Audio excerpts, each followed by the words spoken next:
সামর্থ্য থাকলে তুমি হজ করবে। এই পাঁচটা হচ্ছে ইসলামের মৌলিক পিলার। কয়টা পিলার ভাই? পাঁচটা। ইসলামের মৌলিক পিলার পাঁচটা, ইমানের কয়টা? ছয়টা। মনে রাখবেন, ইসলামের পিলার কয়টা? পাঁচটা। ইমানের কয়টা? ছয়টা। ইমানের ছয়টা হচ্ছে: এক, আল্লাহ বিশ্বাস; দুই, ফেরেশতা মণ্ডলীতে; তিন, আল্লাহ কিতাবগুলোতে, আসমানি কিতাব সমূহ; চার, নবী রাসূলগণ; পাঁচ, পরকাল; এবং ছয়, তাকদীর বা ভাগ্যের ভালো মন্দ। এই ছয়টার প্রতি মনে বিশ্বাস করলে, মুখে স্বীকার করলে এবং কাজে বাস্তবায়ন করলে একজন ব্যক্তি মুমিন হয়, আলহামদুলিল্লাহ। ঠিক আছে? তো ইসলামের পাঁচটা ভিত্তি দিকে একটু তাকাই, আমরা এক নজর দেই। প্রথমটা কালিমা। আমরা কি সবাই কালিমার মর্ম হাকিকত বুঝি? যখন থেকে লা ইলাহা ইল্লাল্লাহ পড়েছেন, আপনি বাধ্য যে আল্লাহ পাকের বিধান বাদ দিয়ে আপনি অন্য কোথাও যেতে পারবেন না। এটা লা ইলাহা ইল্লাল্লাহের একটা মৌলিক কথা। লা ইলাহা ইল্লাল্লাহ বলেছেন মানে আল্লাহর সাথে আপনি শিরক করতে পারবেন না।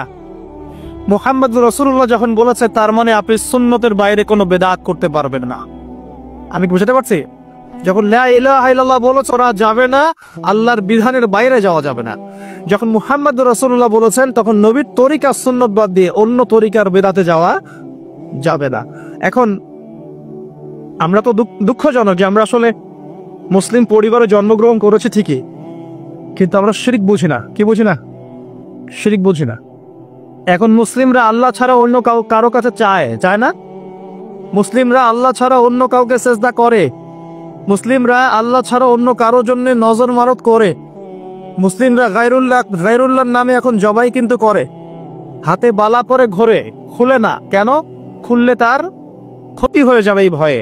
মুসলিমরা এখন ছবি মূর্তির উপাসনা শুরু করেছে, করে না? করেছে কি করে না? এবং কোন কোন ক্ষেত্রে এগুলোকে প্রতিষ্ঠা করার প্রয়াস দেখা যাচ্ছে সমাজে নিয়ে। আরো আছে, মুসলিমরা এখন ভাগ্য গণকের কাছে যায় না?